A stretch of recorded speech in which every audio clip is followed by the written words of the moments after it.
दिल्ली से सटे cyber city Gurugram drug control विभाग ने नकली दवाओं के खिलाफ बड़ी कार्रवाई करते हुए डायबिटीज में इस्तेमाल होने वाले मोनजारो नामक इंजेक्शन का करीब 70 लाख रुपए का जखीरा जब्त किया है। आरोपी इतने शातिर थे कि वे चीन से पहले तो इस इंजेक्शन के रॉ मटेरियल को मंगवाते थे और फिर भारत लाकर उसमें पानी डालकर धड़ल्ले से बेचने का काम कर रहे थे। दरअसल ड्रग विभाग को सूचना मिली थी कि कोई नकली इंजेक्शन बेचने का काम कर रहा है। इस मामले में पुलिस ने आरोपी अवि शर्मा व एक अन्य आरोपी को गिरफ्तार किया, जिनसे पूछताछ की जा रही है। इस पूरे मामले में कितने लोग जुड़े हुए हैं, जिसके बाद ड्रग विभाग ने जाल बिछाया और आरोपियों से 45 लाख रुपए के इंजेक्शन मंगवाए, लेकिन आरोपी ने इंजेक्शन को लेने के लिए दिल्ली बुलाने के लिए कहा, जिसके बाद ड्रग विभाग ने जाल बिछाया और आरोपियों से 45 लाख रुपए के इंजेक्शन मंगवाए, लेकिन आरोपी ने इंजेक्शन को लेने के लिए दिल्ली बुलाने के लिए कहा। लेकिन इसी दौरान ड्रग विभाग ने जाल बिछाते हुए आरोपी को किसी तरह गुरुग्राम के डीएलएफ फेज 4 में बुलाया। वहीं पर ही आरोपी को थर दबोचने का काम किया गया।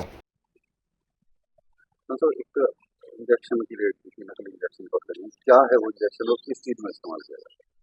ये एक मोंजारो इंजेक्शन है। ये एलाई लिली कंपनी का जो इंजेक्शन है, ये इटली से इंपोर्ट होके जो इंडिया में आता है। ये एक एंटी डायबिटिक ड्रग है और ऑन प्रेस्क्रिप्शन में be used for weight loss also. तो ये जो इंजेक्शन है, इसकी एक गुप्त सूचना प्राप्त हुई थी कि ये इंजेक्शन नकली आजकल सप्लाई में चल रहा है, तो उसकी एक रेड की गई थी जिसमें काफ़ी मात्रा में नकली इंजेक्शन बरामद किया गया है। किस तरह से, क्या मैन्युफैक्चरिंग नहीं हो रही थी और कितना डिफरेंस है ओरिजिनल में? और हाँ, इसकी जो मैन्युफैक्चरिंग है, वो जो असली आदमी है वो एक फ्लैट में ही कर रहा था और वो इसके अंदर जो है पेप्टाइड्स बाहर से मंगा के और उसी को भर के इस इंजेक्शन को बेच रहा था।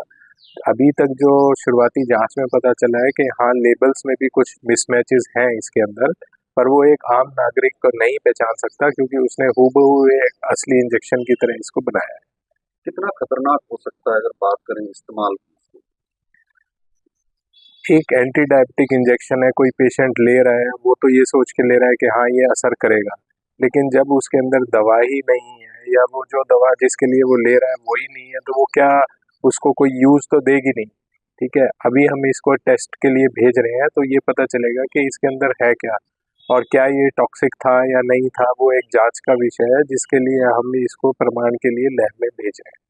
जैसा भी आपने बताया कि ओरिजिनल की और नकली की पहचान आम आदमी नहीं कर सकता, जी। तो बाजार में इंजेक्शन मौजूद है जी। तो किस तरह से, जैसे बात करें बैच नंबर या कोई ऐसा आइडेंटिफिकेशन जो आम आदमी इससे बच सके? हम कंपनी को ये इतला कर रहे हैं क्योंकि ये कंपनी की भी ड्यूटी है कि वो अपना बैच नंबर जो मार्केट के अंदर है उसको पोस्ट सर्वेलेंस में ये चेक करवाए कि हाँ भाई कोई स्पूरियस तो मार्केट के अंदर नहीं चल रहा। तो उसकी भी हम कड़ी वो कर रहे हैं कि भाई कोई भी स्पूरियस जो ये इंजेक्शन है वो मार्केट के अंदर ना हो।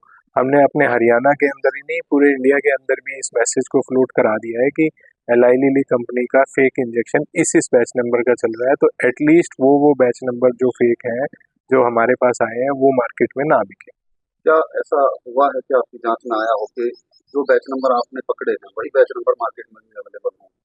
हाँ, ऐसा आया है, लेकिन वो असली भी हो सकता है। बैच नंबर सेम है, असली और नकली दोनों का। तो ये भी हो सकता है कि जो असली इंजेक्शन है उसका बैच नंबर और नकली का सेम था, तो मार्केट के अंदर वो बैच हो गए। क्या सावधानी बरतें आम इंसान इसमें फिलहाल के तौर पर? वो प्रेस्क्रिप्शन पे ले, बिल पे ले, सोशल मीडिया पे जो इंडिया मार्ट वगैरह पे या इन पे एडवर्टाइजमेंट आती है उस झांसे में ना आके अपना प्रोडक्ट अपने केमिस्ट से, नियर बाय केमिस्ट से लें, क्योंकि इंडिया मार्ट से जो ये ऑनलाइन जो पोर्टल्स के थ्रू ड्रग्स आ रही हैं, इसकी ऑथेंटिसिटी नहीं है कि वो कहाँ से आ रही है, कौन दे रहा है। तो वो इसी माध्यम से, इस केस में भी हमने ऐसा ही देखा कि ये इंडिया मार्ट पे ही लगभग माल बेचता था। सर, एंटी डायबिटीज़ के नकली इंजेक्शन की एक बड़ी खेप बरामद हुई है। सर, किस तरह से इसका प्रयोग होता है और जिस तरह से इसमें नकली है, पानी भर के देते थे, तो कितना खतरनाक हो सकता है सर जीवन के लिए? बिल्कुल बिल्कुल, देखिए जिस तरह से अगर हम कोई भी फेक दवा देखते हैं किसी भी तरह के, जैसे अभी ये नकली इंजेक्शन बरामद हुए हैं, तो इसके अंदर पहले तो ये टेस्टिंग के लिए जाते हैं, एग्जैक्टली इसमें देखना पड़ता है कि क्या मटेरियल, पर आमतौर पर जैसा फेक दवाओं के अंदर देखा जाता है तो उनके अंदर सलाइन वगैरह डाल देते हैं, शुगर वगैरह, इंसुलिन वगैरह हो सकता है, इस तरह की कई चीज़ें उसके अंदर हो सकती है। पर अब इसमें अगर आप साइड इफ़ेक्ट की उसके अंदर बात करें तो देखिए, एक तो होते हैं एक्यूट साइड इफ़ेक्ट, मतलब जैसे ही वो किसी भी मरीज को जब वो इंजेक्शन लगाया गया तो उसको एकदम से कुछ प्रॉब्लम होगी। जैसे एकदम प्रॉब्लम होती है वो एलर्जीज होती है। एलर्जीज में जैसे कि उसको सांस लेने में दिक्कत आना, गला एकदम से बंद हो जाना, या स्किन के ऊपर किसी भी तरह के रैशेस एकदम से आना, या जो साइट है जहाँ पर इंजेक्शन लगा है उस जगह पर स्वेलिंग आना, वहाँ पर पस हो जाना, स्किन के अंदर रैशेस हो जाना, ऐसी वाली तो कई एकदम एक्यूट प्रॉब्लम होती है। दूसरी कई बार प्रॉब्लम थोड़ा सा अगर हम देखें तो ब्रीदिंग की इशू होना शुरू हो सकता है, या अगर उसके साथ देखें तो हम कई लोगों का एकदम अचानक से ब्लड प्रेशर कम हो जाता है, नीचे गिर जाता है, या ब्लड शुगर एकदम से अचानक से नीचे गिर जाती है। कई बार एक्यूट शॉक में पेशेंट चला जाता है, मतलब कोमा में भी जा सकता है, या इसके अलावा कार्डियक प्रॉब्लम हो सकती है, जैसे चेस्ट के ऊपर भारीपन महसूस होना, हार्ट की प्रॉब्लम होना, अरीदमिया होना। इसके अलावा कई लोगों में एकदम अचानक से गैस्ट्रिक प्रॉब्लम जैसे वॉमिटिंग आना, ऐसी प्रॉब्लम देखी जाती है। तो ये एक्यूट होती है। कुछ प्रॉब्लम होती है जो थोड़े टाइम के बाद आती है, मतलब जिनका पता नहीं लगता कि जैसे कुछ समय के बाद उनको उनके लिवर में प्रॉब्लम होना है, क्योंकि अगर इस तरह की दवा है जो लिवर टॉक्सिसिटी कर रही है या फिर किडनी के ऊपर इफेक्ट डालना, तो उसमें उनके कई बार यूरिन के अंदर उनको अलग तरह के कुछ सिम्टम्स आएंगे, या तो यूरिन आएगा नहीं, या यूरिन में कुछ झाग वगैरह जिससे कि प्रोटीन लीक होता है। तो ऐसे सिम्टम थोड़े टाइम के बाद आते हैं। कुछ लंबे समय के बाद साइकोलॉजिकल सिम्टम्स भी हो सकते हैं। तो इसमें होता क्या है कि जो अचानक से सिम्टम आ रहे हैं तब तो आप पता लगा सकते हो, पर अगर वो लंबे समय के बाद 1 वीक के बाद आ रहे हैं तब कई बार उनका पता लगना मुश्किल होता है कि ये उस इंजेक्शन का साइड इफेक्ट हुआ है कि नहीं।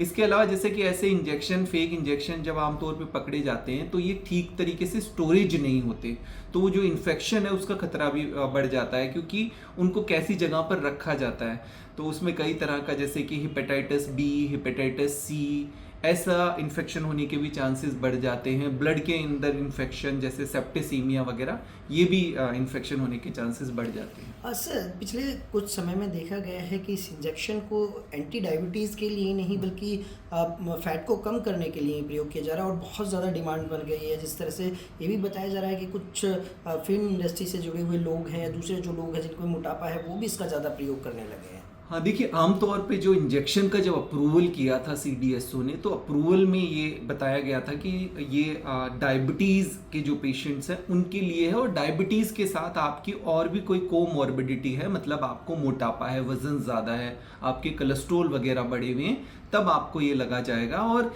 ये प्रिस्क्रिप्शन वाली दवा है कि मतलब जब कोई डॉक्टर एडवाइस करता है उसकी एडवाइस के बाद ही इस दवा को लिया जा सकता है।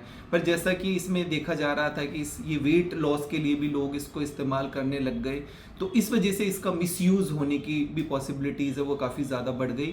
पर इस दवा के लिए स्ट्रिक्टली गाइडलाइंस है कि ये प्रिस्क्रिप्शन बेस्ड दवा ही है, और जैसे क्योंकि डिमांड जिस भी चीज़ की ज़्यादा बढ़ जाती है हमेशा उसकी कई बार डुप्लीकेसी या उसका फेक जो है प्रोडक्ट वो मिलना शुरू हो जाता है। तो इसके लिए बहुत ज़्यादा ज़रूरी है कि जब भी आप दवा लें तो उसका बिल वगैरह ज़रूर देखें, और प्रिस्क्रिप्शन बेस्ड वो दवा होनी चाहिए जब डॉक्टर ने लिखा है। क्योंकि कई बार इसमें क्या होता है कि डॉक्टर ने जो दवा लिखी है, केमिस्ट ने जो दवा दी है, और आपको जो दवा लग रही है, तो किसी भी लेवल पर गड़बड़ होने के चांसेस हमेशा बने रहते हैं। बैच नंबर की जैसे बात की गई है, तो कई बार बैच नंबर भी डुप्लीकेट हो सकता है कि जैसे उस पर बैच नंबर, वही जो ओरिजिनल दवा पर बैच नंबर था उसको ही बैच नंबर को कई बार लगा दिया जाता है।